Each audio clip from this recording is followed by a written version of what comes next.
Tentang seorang juara bela diri profesional yang kehilangan ayahnya dalam kecelakaan tragis. Kehilangan itu membuatnya kehilangan iman kepada Tuhan dan hanya mempercayai dirinya sendiri. Suatu hari, setelah dia beranjak dewasa dan sedang tanding di Amerika Serikat, dia tiba-tiba mendapatkan luka misterius di telapak tangannya. Kondisi itu membawanya bertemu dengan seorang pendeta sekaligus pengusir setan dari Vatikan. Pendeta ini pun melihat potensi dalam dirinya yang justru membawa mereka berjuang melawan sekte sesat di Korea Selatan. Seperti apa kisahnya? Jadi begini ceritanya. Kisah ini dimulai dengan menampilkan anak kecil bernama Yongho. Dia tinggal bersama ayahnya di sebuah rusun sederhana. Ibu Yongho telah meninggal saat melahirkannya dan meninggalkan mereka berdua untuk saling mengandalkan. Mereka menjalani kehidupan yang tenang, penuh kebahagiaan meskipun sederhana. Setiap hari mereka selalu bersama, menjalani rutinitas dan tidak pernah terpisah. Namun kebahagiaan itu pecah ketika suatu malam sang ayah yang bekerja sebagai polisi meninggalkan rumah untuk bertugas. Saat sedang berjaga, ayah Yongho yang bernama Park berhadapan dengan seorang pengemudi yang tampak aneh. Dia juga terlihat mengenakan cincin gagak di jarinya. Tanpa diduga, pengemudi itu pun ngebut dan menabrak Park hingga terpelanting jauh.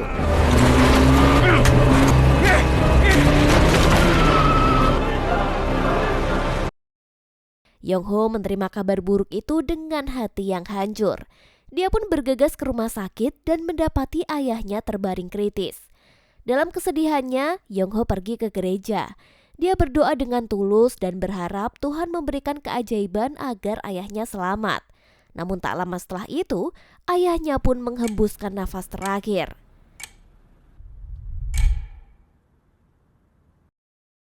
Begitu banyak pertanyaan yang menghantuinya, namun tidak ada jawaban yang bisa mengobati luka hatinya. Setelah kepergian ayahnya, Yongho merasa terpuruk dan tidak lagi percaya Tuhan. Suatu malam, dia terbangun dari mimpi yang aneh. Dia bertemu dengan ayahnya yang telah meninggal. Dalam mimpi itu, sang ayah memberikan pesan terakhir. Ayahnya mengingatkan Yongho untuk selalu menjadi orang yang baik dan membantu orang yang membutuhkan, serta membagikan makanan kepada orang yang lapar. 어디 가는 거 아니지?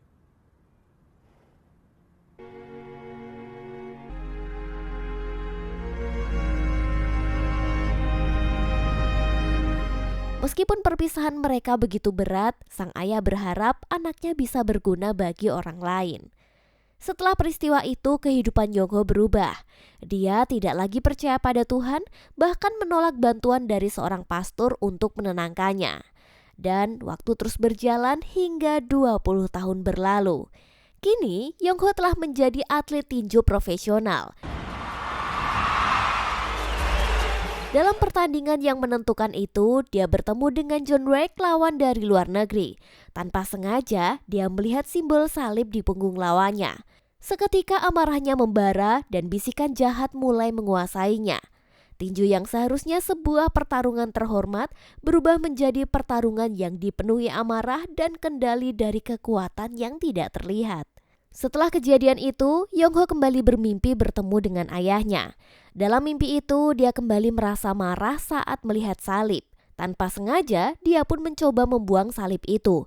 Namun anehnya, salib itu malah menempel pada tangannya dan terbakar. Pada saat yang sama, dia merasa ada sesuatu yang keluar dari tubuhnya. Walaupun itu hanya mimpi, perasaan yang ditinggalkan begitu nyata. Bahkan meninggalkan luka berbentuk lubang di tangan kanannya. Keesokan paginya, Yongho pun pergi ke dokter. Dokter menjelaskan bahwa luka itu hanya luka biasa yang akan sembuh seiring waktu. Namun, kejadian aneh itu terus berlanjut. Setiap malam, luka di tangannya terus mengeluarkan darah dan roh-roh jahat mulai mendekatinya. Yongho yang semakin bingung dan tertekan memutuskan untuk mencari jawaban lebih lanjut. Dia bertemu dengan seorang cenayang bernama Yongjo yang bisa melihat dunia roh. Yongjo mengungkapkan bahwa di sekitarnya terdapat banyak sekali roh jahat. Namun ada sesuatu yang bercahaya di tangannya. Dan ternyata itu adalah cincin milik ayahnya yang selalu dikenakan semasa hidupnya. Energi positif ayahnya yang dikenal baik hati tersimpan di cincin itu. Begitu juga dengan lubang di tangan kanan Yongho, itu bukan luka biasa, melainkan sebuah berkat yang akan memiliki makna penting dalam hidupnya. Suatu hari di sebuah gereja yang sedang direnovasi, bapaan dan pastor muda yang bernama Choi sedang berusaha mengusir roh jahat yang mengganggu. Namun roh itu sangat kuat dan membuat mereka kewalahan. Pastor Choi bahkan hampir menyerah setelah mengalami serangan fisik dari orang yang kerasukan. Saat situasi semakin genting, Yongho datang dan tanpa ragu ikut membantu. Dengan pengalaman tinju profesionalnya, dia mampu dengan cepat mengendalikan orang yang kerasukan. Dan tanpa sengaja, dia pun menyentuh kepala orang itu dengan tangan kanannya. Dan seketika kobaran api pun muncul.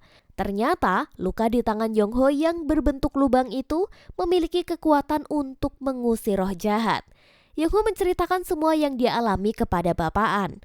Bapaan menjelaskan bahwa luka itu adalah sebuah berkat. Bapaan kemudian datang ke apartemen Yongho untuk memberinya doa dan meninggalkan kalung salib sebagai perlindungan. Pada malam hari, Yongho tidur dengan tenang tanpa gangguan apapun. Namun keesokan paginya, dia menemukan kalung salib itu di belakang foto. Meski begitu, dia masih tidak percaya dengan Tuhan. Penasaran, dia pun mencari info lebih lanjut dan mengetahui bahwa bapaan dikirim oleh Vatikan untuk mengusir roh jahat di Seoul. Di sisi lain, bapaan sedang menelpon seorang uskup. Dari percakapannya, terungkap bahwa bapaan tengah memburu ketua sekte ilmu hitam yang sangat berbahaya. Dia yakin bahwa orang itu berada di Seoul. Sementara itu, seorang pria bernama Jisin yang merupakan anggota sekte itu tengah menjalankan misinya.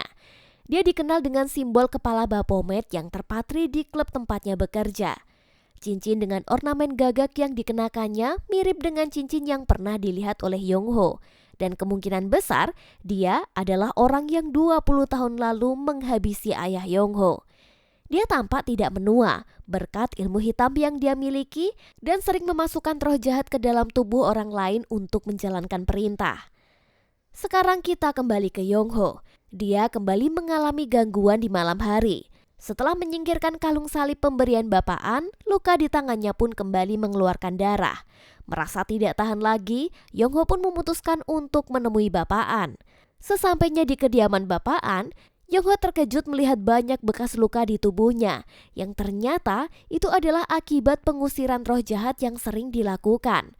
Bapaan memberinya kalung salib kembali, namun Yongho masih tetap merasa ragu. Dia masih tidak percaya kepada Tuhan. Teringat doa-doa yang dia panjatkan dulu saat ayahnya sekarat, tapi Tuhan tidak mengabulkannya. Bapaan dengan penuh pengertian bercerita bahwa dia juga pernah merasa kehilangan yang mendalam, di mana saat itu dia juga pernah kehilangan orang yang mengajarinya tentang pengusiran roh. Mendengar itu, Yongho pun terdiam dan merenung dalam kesedihannya. 하세요. Suatu hari, bapaan melanjutkan tugasnya sebagai pengusir roh jahat dengan dibantu oleh Yongho. Ketika mereka tiba di lokasi, Yongho teringat akan ayahnya yang terakhir kali dilihatnya sebelum meninggal. Kenangan itu pun membuat hatinya terketuk dan dia memutuskan untuk membantunya. Tugas mereka kali ini adalah menangani kasus seorang ibu rumah tangga yang mengeluhkan anaknya yang kerasukan roh jahat dan sering bertingkah aneh. Sesampainya di rumah, mereka bertemu dengan Sojin, anak dari ibu tersebut. Namun, Sojin tampak biasa saja. Dia tidak menunjukkan gejala kerasukan. Bahkan ketika salib ditempelkan padanya dan doa dibacakan, tidak ada reaksi apapun. Sojin malah mengatakan bahwa dia tidak kerasukan, melainkan ibunya yang belakangan ini sering bertingkah aneh dan melukai dirinya sendiri. Bapaan pun merasa ragu dan memutuskan untuk memasukkan minyak kunci ke dalam mulut Sojin.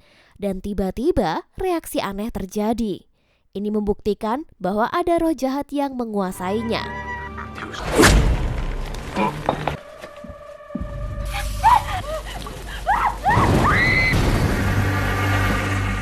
Sojin akhirnya terbebas. Namun dia masih belum sepenuhnya ingat kejadian yang menimpa. Dari pengakuan ibunya, mereka mengetahui bahwa Sojin sering mabuk bersama dengan seorang pria setiap malam. Dan besar kemungkinan pria itu adalah Jisin.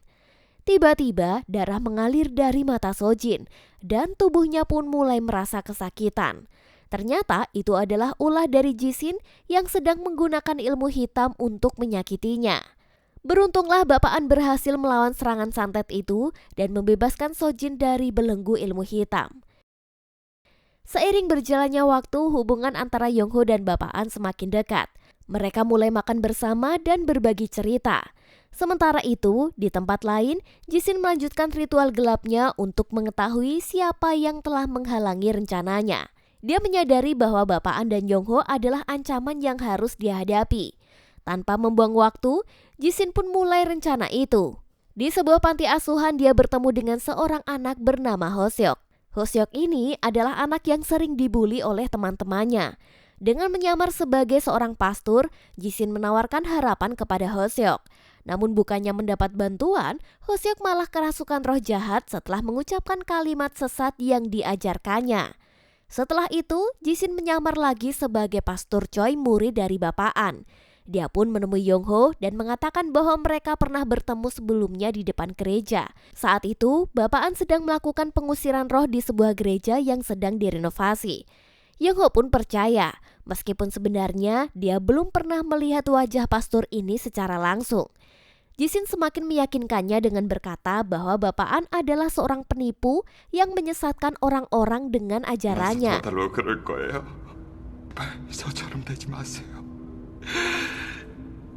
Beralih ke panti asuhan, anak yang sebelumnya kerasukan pun semakin parah. Para suster berusaha mendoakannya, namun tidak ada perubahan berarti. Akhirnya, Bapaan pun dipanggil untuk membantu, dan kali ini dia mengajak Yongho. Namun, Yongho masih enggan menanggapi. Dia terpengaruh oleh perkataan Jisin yang menyamar sebagai pastor Choi. Yongho pun merasa bingung dan akhirnya memilih kembali ke dunia tinju profesional. Dia pun mengikuti turnamen yang akan datang. Namun, pandangannya tertuju pada sebuah simbol salib yang terpasang di gelang salah satu pelayan. Tanpa sadar, hatinya pun kembali terketuk.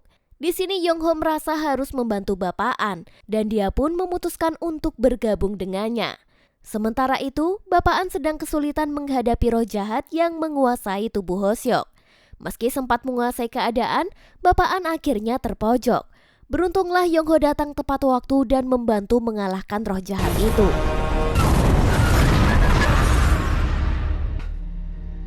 Aksi Yongho pun mendapatkan pujian dari para suster serta anak-anak di panti asuhan. Namun Jisin tidak tinggal diam. Suatu malam, dia merasuki seekor anjing di panti asuhan dan menghabisi Hoseok. Kabar buruk itu pun sampai di telinga Yongho dan Bapaan. Mereka pun segera menuju ke rumah sakit untuk mendoakan mayat Hoseok. Di ruang mayat itu, mereka merasakan keanehan. Yongho melihat Jisin dengan tatapan dingin. Dia pun mengejarnya. Dan tiba-tiba Hoseok bangkit dan menangis kesakitan. Namun itu semua hanyalah tipuan dari Jisin. Jisin kemudian menyandra Bapaan. Dalam keadaan terdesak, Yongho diminta mengucapkan kalimat tertentu untuk membebaskannya. Tanpa ragu, Yongho pun mengorbankan dirinya untuk melawan. Dia membawa Bapaan kabur dan menuju ke Pastor Choi. Dia berharap masih ada harapan untuk menyelamatkannya. Namun, nasib Bapaan sudah sangat mengkhawatirkan. Yongho pun akhirnya memutuskan untuk menemui Jisin lagi. Dia mencari jawaban mengenai pria yang sering mengajaknya mabuk di malam hari. Sojin yang kini sadar menunjukkan sebuah logo seperti kepala Baphomet, yang ternyata itu adalah logo dari klub gelap tempat Jisin bersembunyi. Tanpa ragu, Yongho pun pergi ke tempat itu. Dengan kekuatannya, Yongho berhasil mengalahkan banyak pengikut Jisin.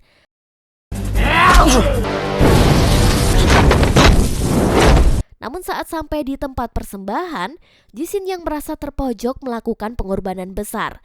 Dia justru tenggelam ke dalam kolam dan muncul dengan wujud baru seperti manusia ikan. Pertarungan sengit pun terjadi, dengan Jisin menggunakan kekuatan barunya untuk mengalahkan Yongho. Bahkan Yongho sempat jatuh tidak sadarkan diri setelah digigit oleh Jisin. Di alam bawah sadarnya, Yongho bertemu dengan ayahnya. Adegan ini penuh emosi dengan ayahnya memberikan semangat dan kekuatan kepada anaknya. Meskipun telah terjatuh, Yongho bangkit dengan kekuatan yang jauh lebih besar dari sebelumnya. Dengan tekad itu dia pun melanjutkan pertarungan dan akhirnya berhasil mengalahkan Jishin.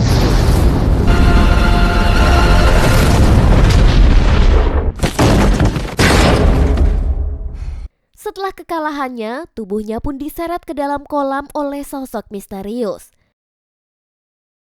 Di akhir film, Bapak An ternyata selamat dan kembali ke rumahnya. Pastor Choi menerima surat dari Bapak An yang mengabarkan bahwa dia dan Yongho telah selamat. Meskipun tidak dijelaskan mengapa Yongho memutuskan untuk kembali bersama Bapak An, seharusnya ini adalah tanda bahwa dia telah bertobat dan kembali ke jalan yang benar. Dan akhir kata, kekuatan dari hubungan yang baik dan kepercayaan pada kebaikan akan selalu menjadi pendorong kita untuk bisa bangkit. Sampai jumpa di video berikutnya.